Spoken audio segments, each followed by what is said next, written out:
এই গাইস, আজকে একটা কথাই বলবো, বেশি না, তার জন্য ভিডিওটা চালু করে আপনাদেরকে বলতে চাইছি যে ওমর ভাই আর আবির ভাই চিনেন নাকি? তাদেরকে অবশ্যই চিনেন, আবার কেউ না চিনেও থাকতে পারবেন না। এই দেখি ভাই, কে না চিনে? যাকেই বলবেন বাংলাদেশের সবাই কিন্তু আবির ভাই ওমর ভাইকে চিনে থাকে। আসলে তারা ব্যাড ব্রাশ টিম থেকে কোনো এক কারণে বেরিয়ে গেছে, তো এটা অতীত, অতীত না, লাভ নেই। তো মেন কথা হচ্ছে তাদের মানে তারা যখন একসাথে ছিল তখন আর কি, যে তারা কিন্তু গেম প্লে করতো, আর তাদের গেম প্লের একটা ফানি ভিডিও আপনাদের দেখাই। সিরিয়াস না, ফানি ভিডিও।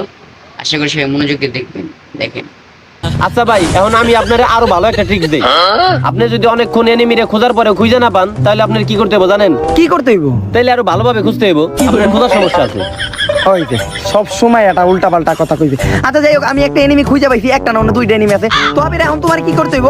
কিছু না, মোটামুটি দেখতে হইব যে এনিমিটা কোন জায়গায় আছে। আর তোমার কাছে যদি শটগানের এমন না থাকে, তাহলে শটগানের এমনই এনিমি হইব।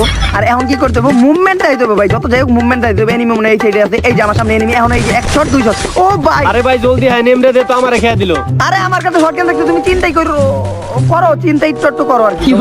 ভাই নিচে কিন্তু বিলের আছে। ও ভাই হেডশট ভাই। আরে তো রিঅ্যাকশন দেওয়ার কি আছে? এরকম শট তো আমার কাছে মাঝে মাঝে দেখা যায়। কিন্তু ভাই আমি তো প্রথমবার দেখলাম। ও, তুমি দেখো নাই, তুমি তো আমার লগে বেশি খেলো নাই, লেগে দেখো নাই। আমি ছাড়া আপনার মতো বটের লগে খেলে বা কেরা? আচ্ছা থাক, কথা কর দরকার নাই, আমি তাড়াতাড়ি টুকিন দিয়ে তোমার রিভাইভ দিতেছি। আরে ভাই এটা কি করলেন ভাই? আমি মরার পরেও দেখা যায় আবার আকাশ থেকে পড়তাছি। এটা কি হইলো ভাই আমার লগে? ভাই এটা কি কোনো জাদু নাকি? আরে কি এর দাদু, আমি তো তোমার রিভাইভ দিছি। এমন একটা ভাবতো তো জীবনে মনে হয় কোনো এটা দেখা হয় নাই। ঠিকই তো, আমি তো কোনো সময় দেখি নাই। আমি মরার পর আপনি কোনো সময় আমার রিভাইভ দিতে পারছেন নাকি? আচ্ছা যাই হোক, বিলাই এনে না কই। আচ্ছা তোমার M18 দিছি, এখন ভালোভাবে M18 চালানো শিখানো যাবে।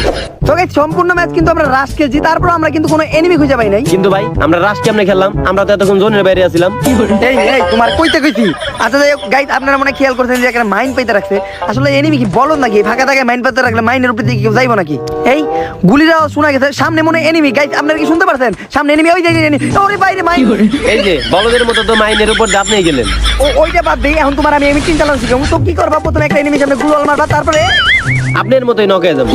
ভাই আমি একেবারে ক্লিয়ার বুঝছি যে M18 কিভাবে চালাইতে হয়। এই যে আমি M18 নিয়ে দৌড় দিলাম, আর আমিও সুন্দর আপনার মতো নকে গেলাম। আরে পাগল, আমি এইটা শিখাইতেছিলাম না, আমি তো এনিমির কাছে ভুলে ভালো নক হয়ে গেছি। ও আচ্ছা, এটা শিখাইতেছিলেন। আরে আমি এনিমি দুইটার এমনিতে মেরে ফেলাই পারতাম, কিন্তু আমার M18 স্কোপ ছিল না। তো গাইস, কবি বলছেন M18 স্কোপ লাগাইলে ভালো হইতো। এখন আবার কবির নাম আপনারা দিবেন না। জি গাইস, কেমন লাগলো ভিডিওটা? যদি একটা ভালো লাগে থাকে ভিডিওটা, ফুললি ভালো লাগে থাকে ভিডিওটা, তাহলে একটা লাইক, একটা সাবস্ক্রাইব করে দিবেন। ধন্যবাদ। আর দেখা হবে অন্য কোনো ব্লগে।